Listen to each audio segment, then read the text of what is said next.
Here comes the Fed chair himself, perhaps to elaborate on when they'll raise goals rates. that Congress has given us: maximum employment and price stability.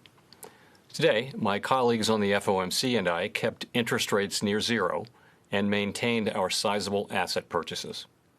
These measures, along with our strong guidance on interest rates and on our balance sheet, will ensure that monetary policy will continue to deliver powerful support to the economy until the recovery is complete. Widespread vaccinations, along with unprecedented fiscal policy actions, are also providing strong support to the recovery. Since the beginning of the year, indicators of economic activity and employment have strengthened. Household spending on goods has risen robustly. The housing sector has more than fully recovered from the downturn, while business investment and manufacturing production have also increased. Spending on services has also picked up, including at restaurants and bars. More generally, the sectors of the economy most adversely affected by the pandemic remain weak, but have shown improvement. While the recovery has progressed more quickly than generally expected, it remains uneven and far from complete. The path of the economy continues to depend significantly on the course of the virus and the measures undertaken to control its spread. Since March, progress on vaccinations has limited the number of new cases, hospitalizations, and deaths. While the level of new cases remains concerning, especially as it reflects the spread of more infectious strains of the virus, continued vaccinations should allow for a return to more normal economic conditions later this year. In the meantime, continued observance of public health and safety guidance will help us reach that goal as soon as possible. As with overall economic activity, conditions in the labor market have continued to improve. Employment rose 916,000 in March, as the leisure and hospitality sector posted a notable gain for the second consecutive month. Nonetheless, employment in this sector is still more than 3 million below its level at the onset of the pandemic. For the economy as a whole, payroll employment is 8.4 million below its pre-pandemic level.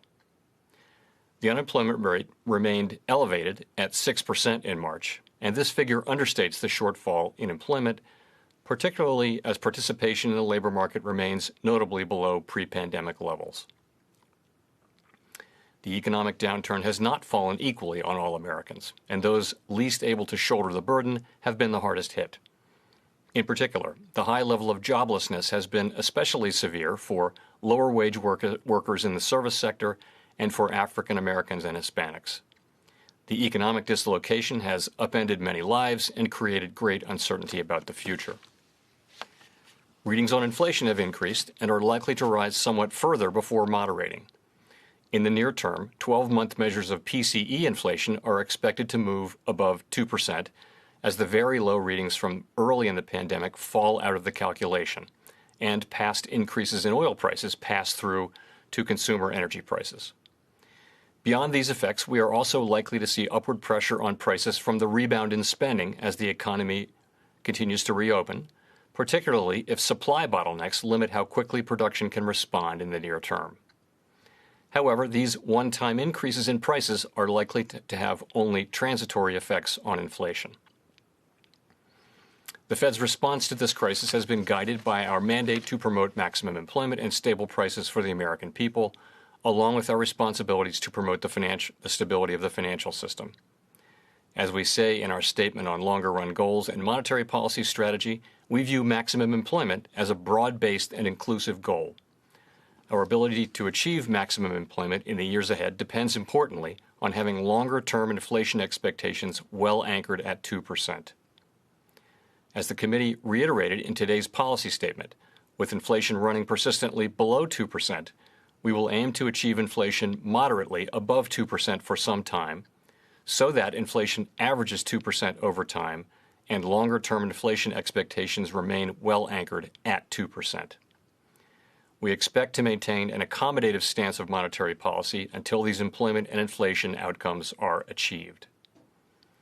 With regard to interest rates, we continue to expect it will be appropriate to maintain the current 0 to 1/4% target range for the federal funds rate until labor market conditions have reached levels consistent with the committee's assessment of maximum employment, and inflation has risen to 2% and is on track to moderately exceed 2% for some time.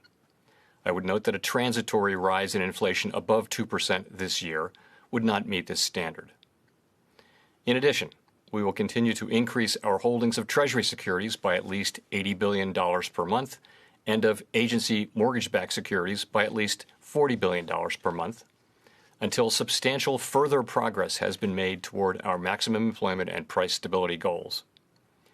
The increase in our balance sheet since March 2020 has materially eased financial conditions and is providing substantial support to the economy.